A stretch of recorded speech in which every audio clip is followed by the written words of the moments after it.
মাক দেউতাকৰ অনুমতি অবিহনে ছোৱালীজনীয়ে ভালপোৱা ল'ৰাজনৰ সৈতে বিয়া পাতে আৰু বিয়া পতাৰ পিছত সেই মাক দেউতাকে কি কৰে, ছোৱালীজনীক বেহেলাই ফুচলাই বা মিঠা মিঠা কথা কৈ ঘৰলৈ লৈ আহে।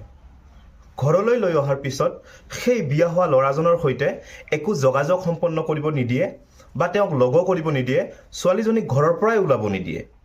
সেই মুহূৰ্তত ল'ৰাজনে কি কৰিব?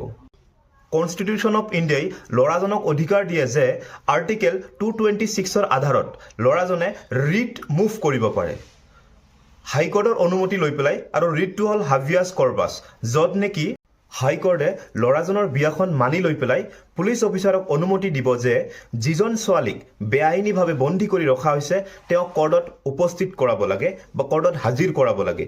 যেতিয়া ছোৱালীজনীয়ে কোৰ্টত হাজিৰ হয় তেতিয়া ছোৱালীজনীৰ অনুমতি লৈ পেলাই কোৰ্টে সেই ল'ৰাজনৰ সৈতে ছোৱালীজনীক যাব দিব পাৰে বা থাকিব দিব পাৰে। ল' ৰিলেটেড কিবা ইনফৰ্মেশ্যন জানিব লগা থাকিলে মোক কমেণ্টত জনাব পাৰে বা মোৰ লগত যোগাযোগ ৰাখিব পাৰে। ধন্যবাদ।